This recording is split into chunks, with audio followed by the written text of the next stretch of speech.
ኒቆዲሞስ ሌሊት ከእግዚአብሔር ጋር ይነጋገር እግዚአብሔር ኢየሱስ ክርስቶስ እግር ስር ቆሞ ይማር የነበረበት እግዚአብሔር እኔና እናንተ ደግሞ ስንጾም ስንጸልይ ከእግዚአብሔር ጋር ስንገናኝ ዳግም እንታደሳለን። መንፈስ ቅዱስ አሐዱ አምላክ ሴኮንዱን በደቂቃ ደቂቃውን በሰዓት ሰዓቱን በዕለት ዕለቱን በሳምንታት ሳምንታትን በወራት ወራትን በዓመታት የሚያፈራርቅ መድኃኔዓለም ኢየሱስ ክርስቶስ እንኳን ለዚህ ሰዓትና ዕለት አደረሰን አደረሳችሁ። የተከበሩ አባታችን መልአከ አርያም ቆሞስ አባ ኃይለ ማርያም በፈቃዱ የዚህ ታሪካዊ ካቴድራል ዋና አስተዳዳሪ፣ ክቡራን ሰባክያነ ወንጌል፣ ሊቃውንተ ቤተ ክርስቲያን በቅዱስ ሚካኤል ተራዳይነት በእናንተ የህሊና ዝግጅት በመድኃኔዓለም ቸርነት ወደዚች ወደ መማፀኛዋ ከተማ መጥታችሁ ቆማችሁ አስቀድሳችሁ አሁንም እየዘመራችሁ የእግዚአብሔርን ቃል ለመስማት እዝነ ልቡናችሁን ከፍታችሁ የእሱን ቸርነት የምትጠባበቁ አባቶች፣ እናቶች፣ ወንድሞች፣ እህቶች እንደምን አደራችሁ? እንደምን አረፈዳችሁ? እንደምን ሰነበታችሁ? ምስጋና የባህሪ የሆነ ልዑለ ባሕርይ እግዚአብሔር እንኳን ለዚህ ሰዓትና ዕለት አደረሰን አደረሳችሁ። ንሕነሰ ሥጋውያን ንገብር ግብረ ሥጋ ወነሐውር በፍኖተ ሥጋ። እኛ ሥጋውያን የሥጋን ሥራ እንሰራለን፣ በሥጋ መንገድ እንጓዛለን። አንተ ይቅር በለን ብለን ከእግዚአብሔር ጋር ለመገናኘት የእሱን በረከት ለማግኘት ቃሉን ሰምተን ለመባረክ ወደዚች ወደ መማፀኛዋ ከተማ የመጣን ሁላችን ተረጋግተን ቃሉን መስማት፣ የእግዚአብሔርን ድምፅ መስማት፣ እግዚአብሔር የሚናገረንን ማዳመጡ ያስፈልጋል። ነቢየ እግዚአብሔር ቅዱስ ዳዊት አጸኑ ዘይነብበኒ እግዚአብሔር አምላኬ እግዚአብሔር የሚናገረኝን የሚነግረኝን እሰማለሁ ብሎ ነቢየ እግዚአብሔር ቅዱስ ዳዊት እንደተናገረ እግዚአብሔርን ስንሰማው እግዚአብሔር የሚናገረንን ስንሰማ እኛም እንሰማለን። የእግዚአብሔር ልጆች እንደመሆናችን መጠን ይልቁንም በዚህ በክፉ ዘመን ፍቅር በቀዘቀዘበት እውነት በጠፋበት ሰውና እግዚአብሔር በተጣላበት ክፉ ዘመን እግዚአብሔርን መፈለግ ከእግዚአብሔር ጋር መሆን የእግዚአብሔርን ድምፅ መስማት ያስፈልጋል። እግዚአብሔርን መፈለግ ሕይወት ይኖረናል። ነቢየ እግዚአብሔር ቅዱስ ዳዊት ትስብሖ ለእግዚአብሔር ወተሐዩ ነፍስክሙ፣ እግዚአብሔርን ፈልጉት ነፍሳችሁ በሕይወት ትኖራለች ይላል። እግዚአብሔርን የሚፈልግ ልብ ደስ ይበለው ተብሎ እንደተጻፈ እኛ የተሰበሰብነው ትልቁ ዓላማችን ከእግዚአብሔር ጋር ለመገናኘት ስድስቱን ዕለታት በሥጋ መንገድ ስንጓዝ የሥጋን ሥራ ስንሰራ ሰንብተን ዛሬ ደግሞ ከወደቅንበት የሚያነሳን ከጠፋንበት የሚፈልገን ከተበተንበት የሚሰበስበንን እግዚአብሔርን ለመስማት ነው የመጣ ነው። ወገኖች የእግዚአብሔር ቃል ያበረታል። የእግዚአብሔር ቃል ያድናል። ቃሉን ላከ አዳናቸውም ተብሎ ስለተጻፈ የሚያበረታን የሚያጸናን የእግዚአብሔር ቃል ነው። የእግዚአብሔርን ቃል ስንሰማ እሱ ያዘዘንን ስናደርግ በክፉ ቀን መጠጊያ ይሆነናል። በትንቢተ ናሆም ምዕራፍ 1 ከቁጥር 7 ላይ እግዚአብሔር መልካም ነው፣ በመከራ ቀንም መሸሸጊያ ነው ይላል። ያመንነው ሲከዳን፣ የወደድነው ሲጠላን፣ ተሹመን ስንሻር፣ ነግደን ስንከስር፣ ጤንነት ሲጎለን፣ ተስፋ ስንቆርጥ እግዚአብሔር መልካም ነው፣ በመከራ ቀንም መሸሸጊያ ነው ይላል። አዎ ባይል ዘይን የቅርቦ እግዚእ ዘይግዝዎ፣ የማያበድሩት ሀብታም የማይሾሙት ጌታ፣ ሲሰጥ የማያልቅበት ሲሰጥ የማይሰስት የዘላለም አባት የሰላም አለቃ እግዚአብሔር ይጠራናል። የሚናገረንንም እንድንሰማ ያዝዘናል። ወገኖች የተሰበሰብነው በሱ ቃል ልንባረክ ነው። የጠራን እግዚአብሔር መንፈስ ቅዱስ ነው። ስለዚህ የሚያስተምር የሚመክር እግዚአብሔር መንፈስ ቅዱስ ስለሆነ እኔ ቁሜ እንድማር እናንተም ተቀምጣችሁ እንድትማሩ የጠራን እግዚአብሔር ስለሆነ በዚህ ባለችን ትንሽ ደቂቃ ሐሳባችንን ሰብሰብ አድርገን እግዚአብሔርን እያየን ከእግዚአብሔር ጋር መሆናችንን ሐሳባችንን ሰብሰብ አድርገን ቃሉን እንድንሰማ እግዚአብሔር መንፈስ ቅዱስ ሁላችንንም ያግዘን። እነሆ አብይ ጾም ታላቁ ጾም፣ አብይ ማለት ታላቅ ነው። ታላቅነቱ ደግሞ በረከተ ሥጋ በረከተ ነፍስ የምናገኝበት ሰማያዊ ጸጋ ምድራዊ በረከት ተትረፍርፎ ለእኔና ለእናንተ የሚሰጥበት ከእግዚአብሔር ጋር የምንገናኝበት የጾም ወቅት ስለሆነ አብይ ጾም ተባለ። ይህንን የዛሬው ዕለት ደግሞ ሰባተኛው ሳምንት ነው። በዛሬው ዕለት ምን ተደረገ? የሚያስተምረን ቃሉ ምንድን ነው የሚለውን ስንረዳ የዛሬው ዕለት የዛሬው ሰንበት ምን በመባል ይታወቃል? በቤተ ክርስቲያን አስተምህሮ ኒቆዲሞስ ማለት ነው። ኒቆዲሞስ ይባላል። እንግዲህ ኒቆዲሞስ የተባለው የአይሁድ መምህር ከእግዚአብሔር ጋር ተከራክሮ እውነቱን ያወቀበት ከእግዚአብሔር የተማረበት ዳግም የተወለደበት ዕለት ስለሆነ የእሱን ታሪክ ተርከን ከእኛ ሕይወት ጋር አዛምደን እግዚአብሔር ከኒቆዲሞስ ጋር የተነጋገረ ኒቆዲሞስን ያስተማረ እግዚአብሔር እኔና እናንተን ደግሞ ምን እንደሚያስተምረን በሕይወታችን ምን ለውጥ ማምጣት እንዳለብን ለተወሰነ ደቂቃ ተማምረን በሰላም ሂዱ ተብለን እስክንሰናበት ድረስ ውር ውር አትበሉ። የእግዚአብሔር ማዕድ ነው። እግዚአብሔር ነው ያዘጋጀው ማዕዱንና ተረጋግተን እንድንማር እግዚአብሔር መንፈስ ቅዱስ ያግዘን። የትምህርታችን ርዕስ ዳግም መወለድ ይላል። እስቲ ይህንን ቃል አብረን ዳግም መወለድ በሉ እስቲ። አይሰማም? ዳግም መወለድ ታሪኩ እንዲህ ነው። በዮሐንስ ወንጌል ምዕራፍ 3 ከቁጥር 1 ጀምሮ ያለውን ኃይለ ቃል ስንመለከት መነሻ አድርገን ስንነጋገር ከሥጋ ከውሃና ከመንፈስ ካልተወለዳችሁ በስተቀር ከቶ ወደ እግዚአብሔር መንግሥት ልትገቡ አትችሉም የሚል ኃይለ ቃል ተጽፎ እናገኛለን። ከውሃና ከመንፈስ ዳግም ካልተወለዳችሁ የእግዚአብሔርን መንግሥት ማየት አትችሉ። ይህ የመድኃኒታችን የኢየሱስ ክርስቶስ ቃል ነው። ቅዱስ ዮሐንስ ወንጌላዊ እንደጻፈው መድኃኒታችን ኢየሱስ ክርስቶስ ለአዳም በገባው ቃል ኪዳን መሠረት 5500 ዘመን ሲፈጸም ከልጅ ልጅ ተወልጄ አድናለሁ ብሎ የገባውን ቃል ለመፈጸም ወደዚህ ምድር መጥቶ የእኛን የደካሞችን ሥጋ ለብሶ በምድር ላይ ተመላልሶ ወንጌልን በሚያስተምርበት ወቅት ከፈሪሳውያን ወገን የሆነ ስሙ ኒቆዲሞስ የሚባል ሰው ነበረ ይላል። ከፈሪሳውያን በፋሪስ ፋሬስ ፈሪሳውያን በፋሬስ ፈሪሳውያን ተብለዋልና ከእነዚህ ነገድ የሆነ ስሙ ኒቆዲሞስ የሚባል ሰው ነበረ።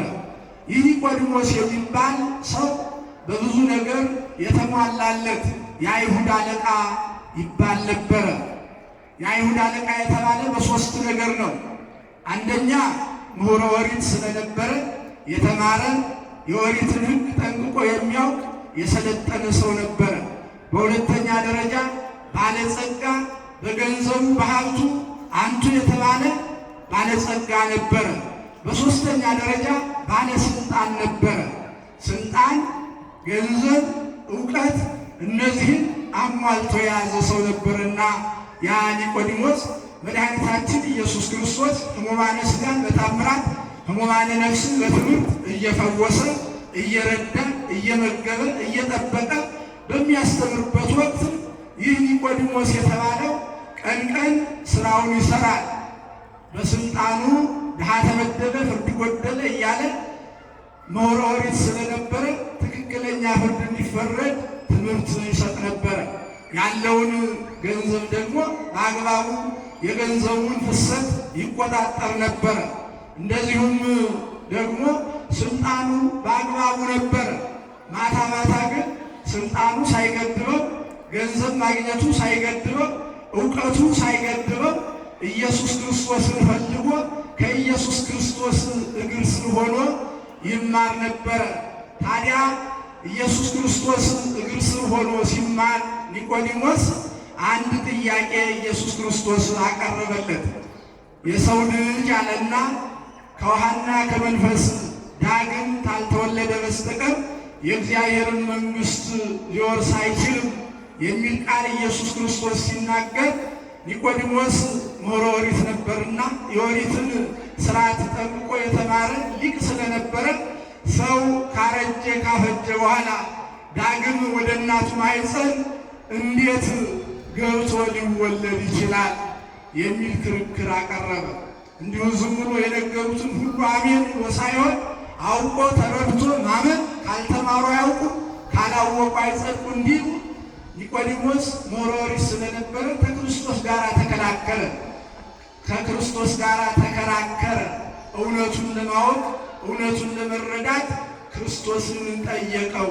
ሰው ካረጀ ካፈጀ በኋላ ዳግም እንዴት ሊወለድ ይችላል? ወደ እናቱ ማኅፀንስ እንዴት ሊገባ ይችላል ብሎ በጠየቀው ጊዜ ክብር ይግባውና መድኃኒታችን ኢየሱስ ክርስቶስ መወለድ ማለት በሥጋ ሳይሆን ከውሃና ከመንፈስ ቅዱስ ዳግም መወለድ ያስፈልጋል። ሰው በእግዚአብሔር ቃል ዳግም ይወለዳል።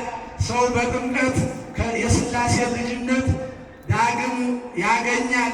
ሰው በንስሐ ዳግም ይወለዳል። እግዚአብሔር ይቅር ባይ ነው። ማቱ የራቀ ምሕረቱ የበዛ እግዚአብሔር ይቅር ሲለን ዳግም እንታደሳለን፣ ዳግም እንወለዳለን። ከውሃና ከመንፈስ ዳግመኛ ካልተወለድ የእግዚአብሔርን መንግሥት መውረስ አይችልም ብሎ ኢየሱስ ክርስቶስ ሲያስተምረው እውነት ነው መምህር ብሎ አመነ። እስከ መጨረሻው እስከ ሞት ድረስ የታመነ ሆነ። መድኃኒታችን ኢየሱስ ክርስቶስ በመስቀል ላይ በዋለ ጊዜ ዮሴፍና ኒቆዲሞስ ሁለቱ ባለጸጎች ባለሥልጣኖቹን ሳያፍሩ ሳይፈሩ የክርስቶስን ሥጋ ከመስቀል ላይ አውርደው በበፍታ ሲገንዙት መድኃኒታችን ኢየሱስ ክርስቶስ እንዴት እንደ ሩቅ ቢሲ ጸጥ ብላችሁ ትገንዙኛላችሁ ብሎ ድምፅ ሲያሰማቸው ደነገጡ። ጌታ ሆይ ምን ብለን እንገንዝህ ሲሉት ቅዱስ እግዚአብሔር ቅዱስ ኃያል ቅዱስ ሕያው ዘይመውት እያላችን ገንዙኝ ብሎ እስከ መጨረሻው ድረስ እስከ እግረ መስቀል ድረስ ከክርስቶስ ያልተለየ ኒቆዲሞስ ዛሬ ተከራክሮ እውነቱን የተረዳበት ከእግዚአብሔር የተማረበት ዕለት ስለሆነ ኒቆዲሞስን እናስታውሰዋለን። የተወደዳችሁና የተከበራችሁ የእግዚአብሔር ቤተሰቦች ምዕመናንና ምዕመናት ዳግም መወለድ ነው አይደል የትምህርታችን ርዕስ። መድኃኒታችን ኢየሱስ ክርስቶስ ዳግም ካልተወለዳችሁ የእግዚአብሔርን መንግሥት ልትወርሱ አትችሉም ባለው ቃል አምላካዊ ቃል መሠረት እኔና እናንተ በክርስቶስ ክርስቲያን በወልድ ውሉድ የተሰኘን በሥጋ የተወለድን ብቻ ሳይሆን ከማኅፀነ ዮርዳኖስ ከአብራ ከመንፈስ ቅዱስ የሥላሴ ልጅነት አግኝተን ዳግም ተወልደናል። ስንጾም ስንጸልይ ንስሐ ስንገባ ዳግም እንወለዳለን፣ እንታደሳለን። ቃሉን ስንሰማ ዳግም እንወለዳለን። ፍሬያችን ጣፋጭ ይሆናል። ነቢየ እግዚአብሔር ቅዱስ ዳዊት ወዘግቦ ያነብ መዓልተ ወሌሊተ ወይከውን ከመ ዕፅ እንተ ትክል ኀበ ሙኃ ዘማይ እንተ ቱብ ፍሬሃ በጊዜሃ ወቆጽላኒ ይትነገር። የእግዚአብሔርን ሕጉን በጠዋትም በሌሊትም የሚያነብ ቃሉን የሚሰማ በወንዝ ዳር እንደተተከለች ዛፍ ቅጠሏ እንደማይጠወልግ በየጊዜ ፍሬ እንደምትሰጥ ይሆናል። ፍሬው አይነጥፍም፣ ቅጠሉም አይረግፍም፣ ይለመልማል፣ የመንፈስ ፍሬ ያፈራል፣ ሕይወቱ የለመለመ ይሆናል፣ የጠወለገ አይሆንም ብሎ ነቢየ እግዚአብሔር ቅዱስ ዳዊት እንደተናገረ እኔና እናንተ ዳግም እንወለዳለን። በጾም ዳግም እንወለዳለን። ሥጋችን ይታደሳል። ፈቃደ ሥጋችንን ለፈቃደ ነፍሳችን ስናስገዛ ዳግም እንወለዳለን። ሰው ሁለት ጠባያት አሉ። መላካዊ ጠባይ አለ፣ እንስሳዊ ጠባይ አለ። እንስሳዊ ጠባይ የሥጋ ፈቃድን እንድንፈጽም የሚገፋፋ እንብላ፣ እንጠጣ፣ እንዘሙት የሚል ፈቃደ ሥጋ ሲነሳብን ፈቃደ ሥጋችንን ለፈቃደ ነፍሳችን እንድናስገዛ መላካዊ ጠባይ እንዲበረታልን ኃይል እንዲሰጠን ሰማያዊ ኃይል መንፈሳዊ ኃይል እንዲሰጠን ስንጾም ስንጸልይ ዳግም እንወለዳለን። ያንን የሥጋችንን ፈቃድ እናሸንፈዋለን፣ የነፍሳችንን ፈቃድ እናጎለምሳለን። ዳግም መታደስ ማለት ይህ ነው። ነቢየ እግዚአብሔር ቅዱስ ዳዊት ዘየንሳ ከመ ንስር ለውእቱ ገባሬ ሳይል እግዚአብሔር ይቅር ባይ እግዚአብሔር እርጅናዬን ጉስቁልናዬን እንደ ንስር ዳግም ያድሳል ይላል። ንስር የሚባል ትልቅ አሞራ ትልቅ ነው፣ ግዙፍ ነው።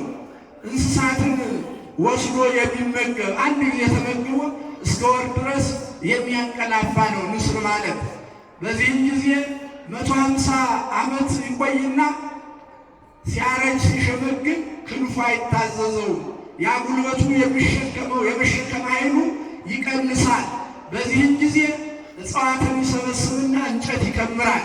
3 ክምር ይሰበስብና ሃንኪስ የሚባል ማዕድንነት የጋዝ ክምችት አለበት ቦታ ላይ ሄዶ ጭቃ ተቀብቶ ይመጣና ክንፉን ሲያፋጭ እሳት ይወጣል። ተገዛ ካሉ እዚያ እንጨቱ ላይ ሆኖ የገዛ ስጋውን ያቃጥላል፣ አመድ ይሆናል። ከዚያ በኋላ ለተሐድሶ ንስር ዝናብ ጠብ ሲል እንደገና ዳግም ይወለዳል። እያዳመጣችሁ ዳግም ይወለዳል። ዘየንሳ ከመ ንስር ለውእቱ እርጅናዬን ጉስቁልናዬን እንደ ንስር የሚያድስ እግዚአብሔር ያንን ንስሩን አልናቀው አልተወው። ዳግም እንዲታደስ ዳግም እንዲወለድ ዳግም አካል ግዘፍ አካል ነስቶ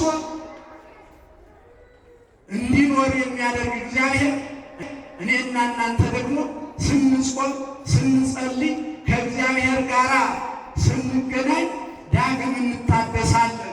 ተዛዋይኩ ሌሊት ተዛዋይኩ ምስለ ልቤ ዋንቃይቱ ለነፍሴ ሌሊት ከልቤ ጋር ተጨዋወትኩ ተነጋገርሁ ነፍሴንም አነቃኋት ይላል ዳዊት።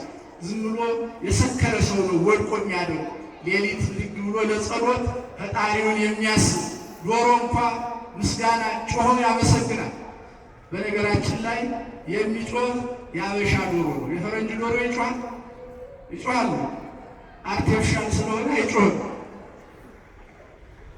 የአበሻ ዶሮ ይጮሃል፣ ፈጣሪውን ያመሰግናል። ሁሉ ነፍስ የሆነ እግዚአብሔር ፍጥረት ሁሉ እግዚአብሔርን ያመሰግናል ተብሎ እንደተጻፈ ለምስጋና ሌሊት ተዛዋይኩ ምስለ ልቤ ዋንቃይቱ ለነፍስየ ሌሊት ከልቤ ጋር ተጨዋወትኩ ነፍሴንም አነቃኋት። ኒቆዲሞስ ሌሊት ከእግዚአብሔር ጋር ይነጋገር እግዚአብሔር ኢየሱስ ክርስቶስ እግር ስር ቆሞ ይማር የነበረበት ምክንያት አለ። እንግዲህ ሥጋ ለባሽ ነውና አንደኛ ለባለጸጎችም ለባለስልጣኖችም ለምሁራንም አብነት ለመሆን ነው። አያችሁ፣ ምሁርነት፣ ባለስልጣን፣ ገንዘብ ማግኘት ከእግዚአብሔር የማይከለክል መሆኑን ከኒቆዲሞስ መማር ያስፈልጋል።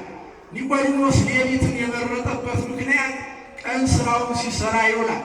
አንድም ደግሞ እንዴት እኛን እያስተማረ ለካ ትምህርቱን አላጠናቀቀም ነበረ፣ እንዴት ከዚህ ይማራል የሚል አስተሳሰብ ሰዎች ላይ ስለሚኖር ሥጋ ለባሽ ነውና በዚያም ትንሽ ክብረ ነክ ነገር እንዳይገጥመው። በሁለተኛ ደረጃ እሱ ሁሉ ተሟልቶለታል። ባለጸጋ ነው፣ ባለስልጣን ነው፣ አዋቂ ነው።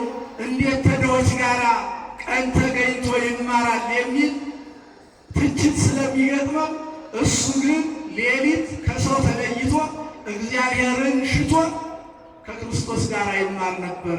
ዛሬ ብዙ ወገኖቻችን እናያለን። ባለስልጣን ሲሆኑ ቤተ ክርስቲያን አይመጡ፣ ገንዘባቸው ሲበዛ ቤተ ክርስቲያን አይመጡ፣ አዋቂ ነን ሲሉ ከእግዚአብሔር ቤት ይርቃሉ። ለዚህ ኒቆዲሞስ ክርስቶስን አገኘ። ገንዘቡ፣ ስልጣኑ፣ እውቀቱ ከእግዚአብሔር ጋር ከመገናኘት አልከለከለውም። ዳግም ተወለደ። ዳግም እግዚአብሔርን አገኘ። ዳግም ሕይወቱ ታደሰ። ዳግም ሕይወቱ ተለወጠ። የተወደዳችሁና የተከበራችሁ የእግዚአብሔር ቤተሰቦች ምእመናንና ምእመናት እኔና እናንተ ከኒቆዲሞስ ሕይወት የምንማረው ገንዘብ ስናገኝ፣ ስልጣን ስናገኝ፣ ትንሽ እውቀት ሲኖረን ከእግዚአብሔር ቤት መራቅ እንደሌለብን ነው። ይሄ የሚያስተምረን ከድሆች ጋር እንዴት እማራለሁ? ብዙዎቹ እኮ ቤተ ክርስቲያን በወርቅ ተሰራችን፣ በጭቃ ተገነባችን፣ ቅዱስ ሥጋውን ስንዴውን ወደ ትኩስ ሥጋ ወይኑን ወደ ትኩስ ደም የሚለውጠው የእግዚአብሔር ቃል እንጂ ካቴድራሉ አይደለም፣ ወይም የሚረጨው ሽቱ አይደለም። እዚህ ላይ ልታውቁ ይገባል። ከድሆች ጋር እንዴት እንማራለን? እንዲያውም ካቴድራል ካልተገኙ የማይጸድቁ የሚመስላቸው ግብዞች አሉ። ኒቆዲሞስ ያንን ሁሉ ነገር መቼም ዓለምን የሚገዙ ሶስት ነገሮች ናቸው። እያዳመጣችሁ ነው። ዓለምን የሚገዙ ሶስት ነገሮች ናቸው: ገንዘብ፣ እውቀት፣ ስልጣን። በደንብ ያዟቸው። ገንዘብ፣ እውቀት፣ ስልጣን። ከነዚህ ከሶስቱ ኃላፊ ሊሆን የትኛው የተሻለ ነው? እስቲ ንገሩ። ሳያውቁ የታወቁ ሳያውቁ የተሾሙ ባለስልጣኖች ሀገር ያጠፋሉ። ሳያውቅ ሀብታም የሆነ ድሃንን የፈጠሩት ለማለት ይከጅለዋል።